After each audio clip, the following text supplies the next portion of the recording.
Lord जल्द से जल्दी आने वाला प्रभु यीशु मसीह की अति पवित्र नाम में सब पवित्र लोगों को मसीह बना देता हूँ।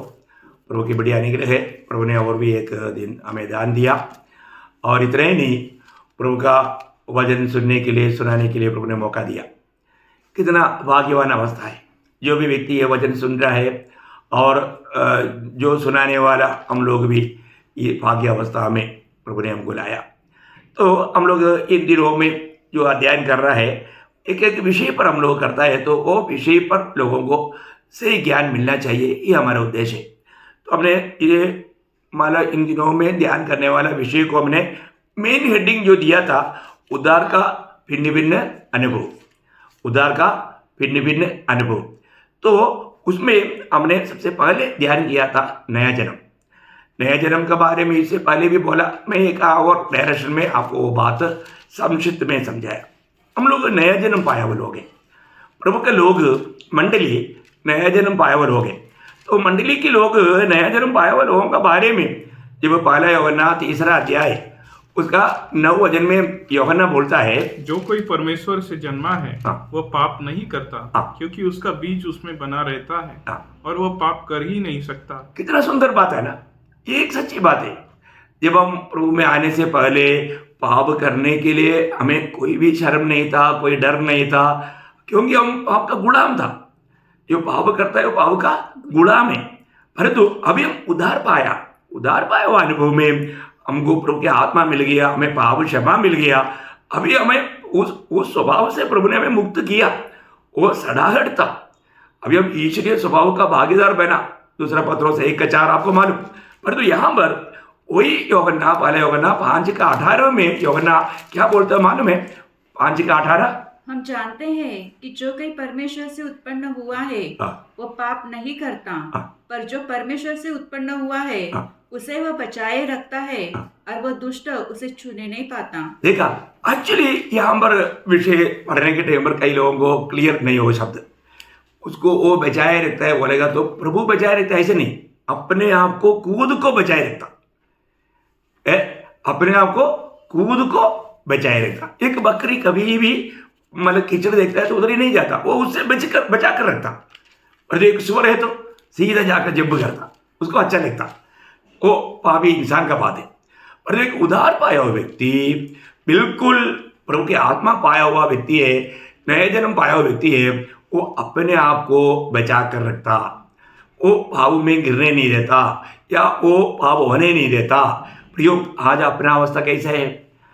बोलता है हम उद्धार पाया, पर तो आज भी कई बार मोबाइल में मतलब बुरी चित्र आता है ना, सेक्सुअल फोटोस आता है, क्या हमारा नज़र उसमें रुक जाता है या वापस हम पाप में गिरने वाला कुछ बात होता है?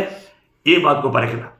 देखो, अभी मैं आज आपको दूसरा भाग में पाप क्षमा उसका बारे में आज ये सब हेडिंग है, सब पाप क्षमा।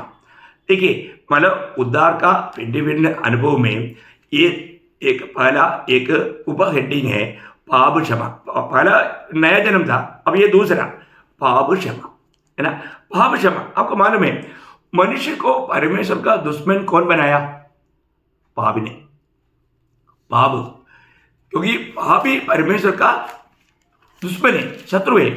अभी आपको मालूम है जब बाइबल का सबसे पहला भविष्यवाणी क्या है मालूम? शायद आपको एकदम याद आता है उत्पत्ति 3:15, लेकिन उत्पत्ति 3:15 नहीं, पहला भविष्यवाणी उत्पत्ति 2 अध्याय का 17 वचन है। पर भले या बुरे के ज्ञान का जो वृक्ष है उसका फल तू कभी न खाना, क्योंकि जिस दिन तू उसका फल खाएगा उस दिन अवश्य मर जाएगा। देखा, प्रभु ने ये है पहला भविष्यवाणी है, आपको याद आएगा ना? हाँ, याद रखना है। तो इसका मतलब क्या है कि पहला भविष्यवाणी प्रभु ने ही खुद बोला।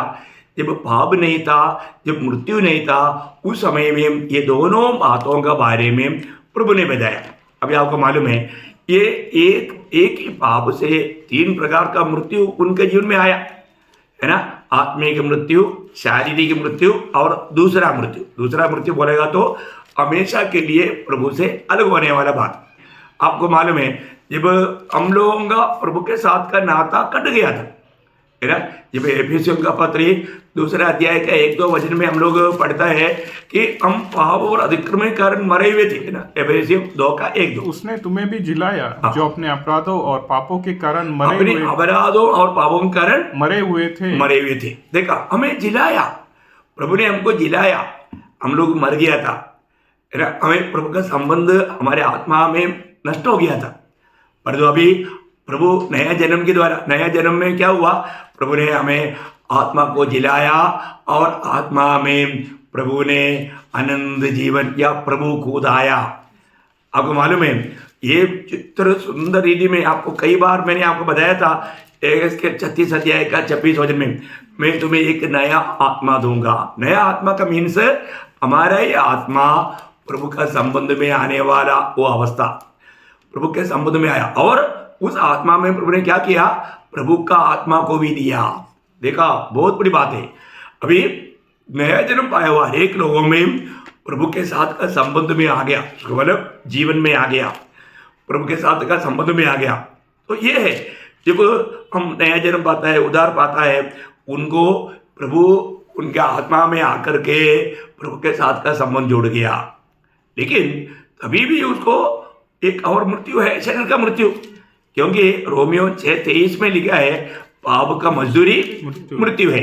वो मृत्यु कौन सा मृत्यु है? शरीर का, शरीर से प्राण और आत्मा अलग होने वाला बात। देखिए वही बात है इब्रानियों 9:27 में प्रभु के दास ने कहा, एक बार मरना फिर न्याय का होना सारे मनुष्य के लिए प्रभु ने नियत किया। प्रियो, हम लोग एक दिन मरने के कारण या ये शरीर से अलग होकर के जाता है, उसको एक मृत्यु बोलता। अब ये बात को जानना, एक तीसरा एक मृत्यु मैंने आपको बोला, उसको बाइबल दूसरा मृत्यु कहता है ना। मतलब जब प्रकाशित वाक्य 21 अध्याय का 8 वचन में, परंतु डरपोकों और अविश्वासियों और घिनौनों और हत्यारों और व्यभिचारियों और टोनों और मूर्ति पूजकों और सब झूठों का भाग उस झील में मिलेगा जो आग और गंधक से जलती रहती है। ये दूसरी मृत्यु है। देखा, ये दूसरा मृत्यु, मतलब इस मृत्यु के द्वारा हमेशा के लिए हम प्रभु से अलग हो जाएगा। अब बार बार आपको याद रखना, मृत्यु का अर्थ खत्म हो जाना ऐसा नहीं, मृत्यु का अर्थ परमेश्वर से अलग हो जाना। अब यहाँ पर ये दूसरा मृत्यु के द्वारा क्या हुआ, हमेशा के लिए वापस कभी भी आनंददायक में उन लोग प्रभु से कभी भी मिल नहीं सकता। ओह, कितना दुखदायक बात है प्रियो, कितना दुखदायक बात है। अभी जीते जीते हमें प्रभु से भेंट करने का मौका है, इसलिए यहाँ पर रह करके हमें वो नाता जोड़ना है। और ऐसा नहीं जोड़ा है ना, वो बहुत बड़ा नुकसान की बात बन जाएगा, है ना। इसलिए यीशु मसीह ने पूछा, वो सवाल आपको याद होगा मत्ती 16:26 में, एक इंसान ने सारा संसार को कमा लिया पर तो अपना आत्मा का नष्ट किया तो उन्हें क्या लाभ है? उन्हें क्या लाभ है प्रियो? कुछ भी लाभ नहीं। इसका मतलब अभी यहाँ पर एक बात को जानना है कि हमको जब तक पाप क्षमा नहीं मिलेगा तब तक हमें परमेश्वर की उपस्थिति में प्रवेश नहीं, या प्रभु के साथ का नाता हमारा जोड़ा नहीं जाएगा। हमें और परमेश्वर से अलग करने वाला एकमात्र बात क्या है? हमारा पाप है। इसलिए अब ये पाप क्षमा कोई इंसान की तरफ से हमको नहीं मिलेगा। कोई भी इंसान अपने आप को भी नहीं बचा सकता। जब अपने आप को नहीं बचा सकता तो दूसरे को कैसे बचाएगा? इसका मतलब फिर ये छुटकारा ये कहाँ से मिलेगा? सिर्फ प्रभु से, प्रभु की ओर से हमें ये छुटकारा मिल रहा है। और जब भी हम पाप करता है तो प्रभु के खिलाफ में पाप करता, ये आपको याद होना। आपको मालूम है दावीद जब पाप किया, पाप करने के बारे में दावीद ने अपने पाप के बारे में क्या बोला? जब भजन संहिता 51 अध्याय का 4 वचन, मैंने केवल तेरे ही विरुद्ध पाप किया। देखा, मैंने केवल तेरे ही विरुद्ध पाप किया। देखिए अभी यहाँ पर एक्चुअली मतलब दावीद किस किस के पाप किया? बेरशेबा के साथ पाप किया, है ना। तो परंतु यहाँ पर दावीद बोलता है मैंने केवल तेरे ही विरुद्ध पाप किया। प्रियो, हमारा जो भी पाप है वो परमेश्वर की खिलाफ में ही होता है। आपको मालूम है वो उड़ाव पुत्र जब उनको समझ आया, समझ आने के टाइम पर उन्होंने निर्णय लिया अभी मैं मेरे पिता के पास लौट जाऊंगा, और उधर जाकर मैं पिता से कहूंगा, लूका उसका 15 अध्याय का 21 वचन। पुत्र ने उससे कहा, पिताजी मैंने स्वर्ग के विरोध में और तेरी दृष्टि में पाप किया। देखा यहाँ पर जो स्वर्ग के विरोध में जो कहा, ये परमेश्वर तेरी खिलाफ में, तेरी विरोध में, देखा परमेश्वर के खिलाफ में, उस अर्थ में उड़ाव पुत्र कहता है मैं स्वर्ग की खिलाफ में पाप किया। प्रयोग एक बात जानना, मानो हम लोग जब भी पाप करता है वो परमेश्वर का खिलाफ में पाप करता, परमेश्वर के खिलाफ में पाप करता। जब आपको मालूम है, जब अब्राहम का पत्नी सारा को अबीमेलेक राजा जब पकड़ लेकर गया है ना, लेकिन वो सारा के पास जाने से पहले प्रभु ने उनको रुकाया। तब प्रभु ने उनको बोला कि तुम, अभी अबीमेलेक डर गया, अबीमेलेक को उन्होंने बताया कि तुम मरेगा, तो इसलिए उसको वापस करना, क्योंकि वो एक पहुंचता है। तब अबीमेलेक प्रभु को बोलता है, प्रभु मैंने तो कुछ गुनाह नहीं किया ना। जब उत्पत्ति की 20 अध्याय का 6-7 वचन पढ़ना। परमेश्वर ने उससे स्वप्न में कहा, हाँ मैं भी जानता हूँ कि अपने मन की खराई से तूने यह काम किया है, और मैंने तुझे रोक भी रखा। मैंने तुम्हें रुक भी रखा कि तू मेरे विरुद्ध पाप न करे। देखा, तू मेरे विरुद्ध पाप ना करने के लिए मैंने तुझे रुक कर रखा। ओह, कितना अनमोल बात है प्रियो, है ना। प्रभु पाप करने से हमें रुका था, लेकिन एक सच्चा भक्त अपने जीवन में प्रभु का भाई मानता है तो वो पाप नहीं करता। वही उत्पत्ति 39 अध्याय का 9 वचन में जब योसेफ का जीवन में पाप करने की प्रेरणा मिला, तब योसेफ कहने वाला बात, प्रभु का भय मानने वाला योसेफ कहने वाला शब्द हमारे लिए बहुत प्रोत्साहन देने वाला बात है। आप देखिए, इस घर में मुझे इससे बड़ा कोई नहीं, और उसने तुझे छोड़ जो उसकी पत्नी है मुझसे कुछ नहीं रख छोड़ा, इसलिए भला मैं ऐसी बड़ी दुष्टता करके परमेश्वर का अपराधी क्यों बनूं? देखा, मैं परमेश्वर की अपराधी, इसका मतलब यदि मैं यहाँ पर पाप करता है तो मैं क्या कर रहा है, परमेश्वर के खिलाफ पाप कर रहा है। प्रयोग एक बात जानना, हम लोग जो भी पाप करता है वो परमेश्वर के खिलाफ पाप करता है। इसका मतलब अगर हम प्रभु को प्यार करता है तो प्रभु का दिल को दुखाने वाला नहीं बनना चाहिए। हम हर एक बातों में सावधान रहना चाहिए। मैं हर एक पवित्र लोगों से बताना चाहता हूँ प्रियो, आप आज बहुत लोग अपने आप को धर्मी दिखाना चाहता, पर तो उनके जीवन में यदि हम पाप के बारे में उनको याद भी दिलाए तो याद दिलाने वाला दोषी बन जाता है, उसको बहुत कठोर मनुष्य समझता। नहीं प्रियो, प्रभु आपसे बात कर रहा है, यह बात को आप समझो। ये भी अगर हमें कोई समझा रहा है तो, है ना, उसके लिए हम प्रभु को धन्यवाद देना चाहिए। लेकिन आजकल का अवस्था ऐसा नहीं। अभी जैसा मतलब मैं आपको बताना चाहता हूँ, अंत समय में लोग मतलब वो अभिमानी बन जाता, डींगमार हो जाता। मैं आपको पढ़ाऊंगा पाप का लिस्ट पढ़ाने के टाइम पर। लेकिन एक बात ध्यान प्रियो, हमारे जीवन में ये भी अगर हमें कोई समझा रहा है तो प्रभु की ओर से लेकर के जानना चाहिए और अपने आप को नम्र करना चाहिए। लेकिन आजकल का विश्वासी लोगों का भी अवस्था, लोग कुछ गलती अगर उनको समझाने के लिए जाएगा तो अपने इतना भयंकर परेशान में पड़ जाता क्योंकि बताने वालों को दोष लगा करके वो एकदम मतलब सुनना ही नहीं चाहता। ऐसा अनुभव है आजकल। बहुत दुख की बात है, बहुत दुख की बात है। अभी हम लोगों को कैसे बातों को सामना करना पड़ता, प्रभु करे। लेकिन एक बार हम देखते हैं ना, प्रभु यीशु मसीह के पास एक बार 4 लोग मिलकर के एक पारलीस व्यक्ति को घाट में लेकर आया, पर तो उन लोगों भीड़ के कारण उनके निकट नहीं लेकर जा सका। तब उन्होंने छत खोल करके उनको सीधा प्रभु की ओर उतारा। ये देख करके, उनका विश्वास देख करके प्रभु ने उसको बोला, जब मरकोस का सुसमाचार 2 अध्याय है उसका 5 वचन में हम लोग देखता है, मरकोस उसका 2 अध्याय का 5 वचन। यीशु ने उनका विश्वास देखकर उस लकवे के रोगी से कहा, हे पुत्र तेरे पाप क्षमा हुए। देखा, तेरा पाप क्षमा हुआ है। पाप क्षमा, बाप रे, उधर बैठा हुआ कुछ फरीसी लोग सह नहीं पाया, उसके आगे पढ़ना। तब कई शास्त्री जो वहां बैठे थे, देखा, कुछ शास्त्री लोग वहां पर बैठे थे जो बहुत बड़ा वेद ज्ञानी लोग थे। वो लोग अपने अपने मन में विचार करने लगे, यह मनुष्य क्यों ऐसा कहता है? यह तो परमेश्वर की निंदा करता है। देखा, ये परमेश्वर का निंदा कर रहा है। क्यों? क्यों, कारण क्या है? परमेश्वर को छोड़ और कौन पाप क्षमा कर सकता है? देखा प्रियो, एक्चुअली वहां पर ये कामों के द्वारा प्रभु क्या बता रहा था, मैं स्वयं परमेश्वर हूं। तो ये अभी देखो, आम एक पेड़ में आ गया तो वो आम का पेड़ है। नहीं नहीं नहीं, वो अमृत का पेड़ में अचानक आम आ गया, कोई बोलेगा? नहीं बोलेगा। अभी कई बार कई लोग बोलता है कि क्या यीशु मसीह ने कभी कहा मैं परमेश्वर हूं? अरे आम का पेड़ को लिखकर रखना पड़ता है कि ये आम का पेड़ है, क्या है ना, कैसा है? अभी उनको भी मालूम है पाप क्षमा कौन दे सकता? परमेश्वर। इसका मतलब यीशु मसीह ने ये काम से क्या प्रकट किया? मैं परमेश्वर हूं, है, मैं सृष्टिकर्ता परमेश्वर हूं। देखा, ये बात उनको, ये बात करते हुए, कार्य करते हुए प्रभु ने प्रकट किया, तभी भी उन्होंने विश्वास नहीं किया। देखा प्रियो, एक बात जानना, पापी इंसान, उनका आत्मिक आंखें अंधा है। हमारे जीवन में हमें इस बात को जानना है कि मेरे जीवन में कोई पाप राज कर रहा है तो मैं सच्चाई को पहचानेगा का नहीं।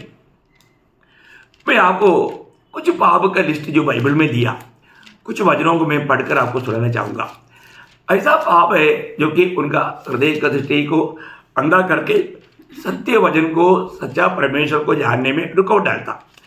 वो कुछ पाप मैं आपको पढ़ करके सुनाना चाहूंगा। आप लोग ध्यान से सुनना, मैं उसके बारे में कुछ बताऊंगा नहीं, व्याख्या नहीं करूंगा।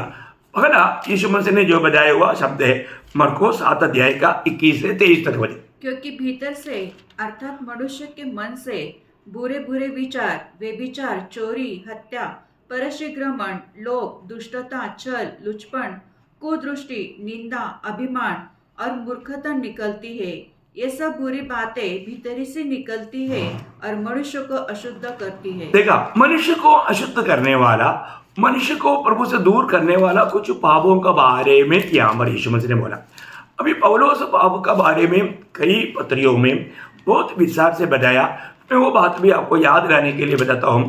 पहले हम रोमियो का पत्री पहला अध्याय है, उसका 29 से 32 तक वचन पढ़ेंगे। रोमियो पहला अध्याय उसका 29 से 32। इसलिए वे सब प्रकार के अधर्म और दुष्टता और लोभ और बैरभाव से भर गए और डाह और हत्या और झगड़े और छल और ईर्ष्या से भरपूर हो गए और चुगलखोर, बदनाम करने वाले, परमेश्वर से घृणा करने वाले, दूसरा का अनादर करने वाले, अभिमानी, डिंगमार, बुरी बुरी बातों के बनाने वाले, माता पिता की आज्ञा न मानने वाले, निर्बुद्धि, विश्वासघाती, माया रहित तो निर्दय हो गए। वे तो परमेश्वर की यह विधि जानते हैं कि ऐसे ऐसे काम करने वाले मृत्यु के दंड के योग्य है। तो भी न केवल आप ही ऐसे काम करते हैं, वरन कराने वालों से प्रसन्न भी होते हैं। देखो, अभी यहाँ पर मेरे को बहुत अद्भुत लगता है कि मतलब ये लोगों को जब गलती के बारे में समझाएगा तो भी वो लोग बोलता है तुमको किसी ने कुछ बोला होगा या किसी का कुछ सुन करके तुम्हें ये बात बता रहा होगा, है, पर वो पाप में ही चलते रहेगा, पाप छोड़ने के लिए तैयार नहीं। कितना दुखदायी बात है, क्योंकि ऐसा लोग उधार पाया करके आप नहीं समझ सकता। एक उधार का अनुभव नहीं होता, या उधार पाने के बाद में भी वापस वो शरीर का गुलाम या पाप का गुलाम मिल जाता। एक भयंकर बात है। फिर उन लोगों को बात समझाएगा तो भी समझेगा नहीं, है ना। कोई बात अभी मानो उधार पाया हुआ कुरिन्थ मंडली के बारे में पौलुस से समझाने के टाइम पर पहला कुरिन्थी उसका 6 अध्याय उसका 9-10 वचन पढ़ना। क्या तुम नहीं जानते कि अन्यायी लोग परमेश्वर के राज्य के वारिस न होंगे? धोखा न खाओ, न वेश्यागामी, न मूर्ति पूजक, न परश्रीग्रामी, न लुच्चे, न पुरुषगामी, न चोरी, न लोभी, न पियक्कड़, न गाली देने वाले, न अंधेर करने वाले परमेश्वर के राज्य के वारिस होंगे। देखा, ये लोग नहीं होगा। अभी आगे उसका 11 वचन में क्या बोलता? और तुम में से कितने ऐसे ही थे। देखा, तुम में से कितने ऐसे थे, परंतु तुम प्रभु यीशु मसीह के नाम से और हमारे परमेश्वर की आत्मा से धोए गए और पवित्र हुए और धर्मी ठहरे। देखा, प्रभु का वचन सुन करके उन्होंने प्रभु यीशु मसीह के कलवरी सूली में बहा हुआ उस खून का अंगीकार किया। यीशु मसीह की मृत्यु मेरे लिए था करके माना और उन्होंने प्रस्ताव किया, प्रभु को ग्रहण किया। तब प्रभु ने उनको अपने खून से धोकर उनकी आत्मा से उनको शुद्ध करके सिद्ध किया। कितनी बड़ी बात है? अभी गलातियों का पत्री 5 अध्याय 19 से 21 वचन पढ़ना। शरीर के काम तो प्रकट है, हाँ। अर्थात व्यभिचार, गंदी काम, लुचपन, मूर्ति पूजा, टोना, बैर, झगड़ा, ईर्ष्या, क्रोध, विरोध, फूट, विधर्म, डाह, मतवालापन, लीला क्रीड़ा और इनके जैसे और काम हैं। इनके विषय में मैं तुमसे पहले से कह देता हूँ, जैसा पहले कह भी चुका हूँ कि ऐसे ऐसे काम करने वाले परमेश्वर के राज्य के वारिस न होंगे। देखा, प्रभु का राज्य में नहीं जाएगा। देखो अब का कितना लिस्ट प्रभु का वजन देता है प्रियो। अभी अंत समय में आया हुआ लोगों के लिए एक विशेष चिन्ह। एक्चुअली ये बात विश्वासियों के जीवन में आने वाला पाप का बारे में है, परंतु अविश्वासी विश्वासी दोनों एक ही प्रकार करने वाला पाप है। इसलिए मैं वो बात को भी आपको बताना चाहूंगा। 2 तिमोथी 3 अध्याय उसका 1 से 5 वचन।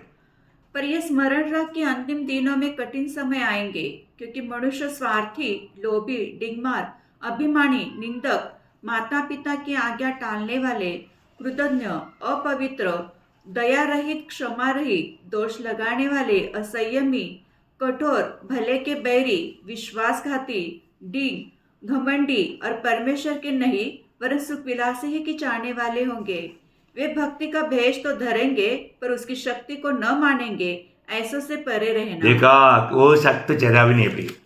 हमारे जीवन में आज विश्वासियों में तक इसी प्रकार का स्वभाव गुणों में लोग बहुत मिलता है। अब उनसे क्या करना? उससे परे रहना, नहीं तो उनका स्वाधीनता हमारे जीवन में भी धोखा आ सकता है। लोग कितना भी समझाए तो भी समझने के लिए तैयार नहीं। घमंडी लोग हैं, वो शास्त्रीय फरीसियों का भक्ति के जैसा भक्ति है, कभी भी अपना पाप कबूल करने के लिए तैयार नहीं होता। कितना दुख लगता है प्रियो। कई लोगों के जीवन में, हमको किसी से कोई दुश्मनी है क्या प्रियो? हम उनकी भलाई के लिए समझाता है, लेकिन समझाने वाला प्रभु का दासों को भी दुश्मन समझने लगेगा तो, गलत समझने लगेगा तो फिर वो व्यक्ति कभी भी सुधर नहीं सकता। इसलिए उनका कहना क्या है कि हमें सुधारने के लिए कोई मत आओ, हम सुधरा हुआ है। लेकिन वो कितना पाप का गुलाम में जी रहा है, उनके जीवन में खुद सच्चा आनंद नहीं, ये बात को लोग भूल जाता। और एक बात भी मैं आखिर में, प्रकाशित वाक्य 21 अध्याय का 8 वचन, पापों का एक बड़ा लिस्ट प्रभु ने दिया, इसलिए मैं बहुत कम शब्द में पढ़ा रहा हूँ। परंतु डरपोकों और अविश्वासियों और घिनौनों और हत्यारों और व्यभिचारियों और टोनों और मूर्ति पूजकों और सब झूठों का भाग उस झील में मिलेगा जो आग और गंधक से जलती रहती है। ये दूसरी मृत्यु है। हाँ प्रियो, अभी मैंने आपको पहले भी बताया पाप हमें कैसा मृतक अवस्था में पहुंचाए। आज बहुत लोगों के जीवन ऐसा है, वो जो भी प्रभु का गौरव देने वाला बात ना मान करके प्रभु की इच्छा का खिलाफ में काम करेगा, पर तो वो सिर्फ अपने ही मार्ग में खुश रहता, प्रभु का मार्ग उनको अच्छा नहीं लगता। ये सावधान रहना प्रिय, कई वापस पाप का गुलाम बन करके हमें बहुत बड़ा नुकसान लाने वाला अनुभव में न पहुंच जाए। तो अभी यहाँ का खास एक विषय, प्रभु यीशु मसीह की जो पाप का परिहार या प्रायश्चित का बलि हुआ, उसमें परमेश्वर प्रत्यु हुआ। यीशु मसीह का सूली पर का आखिरी शब्द तक टेटलेस्टाई पूरा हुआ है, पिता का दिल को तृप्त करने का कार्य पूरा हुआ है। तो अभी इसलिए मानव को ये सुसमाचार सुनने के बाद में हमें अपने पाप को ढककर रहना नहीं चाहिए, उसको कबूल करके पाप क्षमा पा करके प्रभु के साथ मेल खा करके जीना चाहिए। ये इंपॉर्टेंट बात है। हर एक पवित्र लोग कभी भी कोई भी पाप को ढककर रहने का कोशिश ना करे प्रियो, खुले दिल से माने, है ना। दिल का दर्पण है चेहरा। कई लोगों का जीवन में देखते ही मालूम पड़ता है वो तो कुछ गुस्सा में है, बहुत डेंजर चेहरा है। हमें ये बात को जानना प्रियो। हम लोग आज प्रभु का दृष्टि में कैसा है, हमारा दिल क्या गवाही देता है। अभी यहाँ पर पाप क्षमा पाने के लिए मतलब 2 भाग है, एक भाग परमेश्वर की ओर से, दूसरा भाग हमारी तरफ से। ये दोनों को समझना जरूरी बात है। एक भाग हुआ दूसरा भाग नहीं हुआ तो भी पाप क्षमा का क्लियर अनुभव उसको नहीं मिलता। तो पहली बात, प्रभु ने जो किया वो बात को हमें अंगीकार करना चाहिए। प्रभु ने किया हुआ काम को हमने देखना चाहिए। आपको मालूम है प्रभु ने क्या किया? जब भविष्यवक्ता यशायाह 53 का 6 में मतलब पिता ने हमारे लिए पुत्र के साथ क्या किया था वो बात को बराबर वर्णन दिया है। यशायाह 53 का 6। हम तो सब के सब भेड़ों के समान भटक गए थे, हम में से हर एक ने अपना अपना मार्ग लिया और यहोवा ने हम सबों का अधर्म का बोझ, देखा यहोवा ने क्या किया? हम सबका अधर्म का बोझ उसी पर ला दिया। देखा हमारा सबका अधर्म का बोझ। तो प्रभु यीशु ने क्या किया उस समय में? ये सब प्रभु की ओर से किया हुआ काम है ना। पहला पत्रोस 2 अध्याय का 24 वचन। वह आप ही हमारे पापों को अपने देह पे लिए हुए क्रूस पर चढ़ गया, जिसे हम अभी देखिए जिसे हम पापों के लिए मरकर धार्मिकता के लिए जीवन बिताए। प्रियो, हमें प्रभु का दृष्टि में धर्मी बनकर जीने का पूरा कार्य प्रभु ने किया है। अभी प्रभु का ओर से एक काम हो गया। सारे मानव जाति के लिए उद्धार का कार्य प्रभु ने पूरा किया। प्रभु यीशु के नाम पर विश्वास करने से प्रभु यीशु मसीह की काल्वरी सूली की बलिदान मुझे पापी के लिए था। ये बात जो भी पापी अंगीकार करेगा, विश्वास करेगा, उसको पाप क्षमा मिलेगा। लेकिन सिर्फ विश्वास किया उतना नहीं, हमें उसको अभी ये परमेश्वर ने जो करना था किया। अभी हमारे तरफ से क्या करना है ये बात जानना। हमको क्या करना? हमें अपने आप को पापी बांधना है ना। जब पहला यूहन्ना उसका पहला अध्याय उसका 9 वचन में हम लोग पढ़ता है। पहला यूहन्ना पहला अध्याय उसका 9 वचन। यदि हम अपने पापों को मान ले तो वह हमारे पापों को क्षमा करने और हमें सब अधर्म से शुद्ध करने में विश्वास योग्य और धर्मी है। देखा, यदि हम अपने पापों को मैं पापी है ये बात को मानने के लिए तैयार हो जाएगा तो प्रभु हमें धर्मी बनाने के लिए विश्वास योग्य, प्रभु हमको क्षमा देने के लिए तैयार है। कितना अच्छी बात है ना। दावीद अपने जीवन के अनुभव से दावीद ने दिया हुआ गवाही आपको 32 भजन संहिता का 5 वचन में दावीद के शब्दों में हम लोग पढ़ सकते हैं। 32 भजन संहिता उसका 5 वचन में, जब मैं अपना पाप तुझ पर प्रकट किया और अपना अधर्म न छिपाया और कहा, हे यहोवा, मैं यहोवा के सामने अपने अपराधों को मान लूंगा, तब तूने मेरे अधर्म और पाप को क्षमा कर दिया। देखा, वहां पर एक सहला शब्द भी लिखा है, आपका ध्यान में है। आप देखिए प्रियो, बोले तुम लोग थोड़ा रुक करके इस बात को सावधानी से सोचो। हमें क्या करना? हमें अपने पाप प्रभु के सामने कबूल करना। प्रियो, जो भी व्यक्ति पाप कबूल करेगा है ना, आपको मालूम है आज भी लोग जो उद्धार पाया कहते हैं वो अपना पाप कबूल नहीं करता।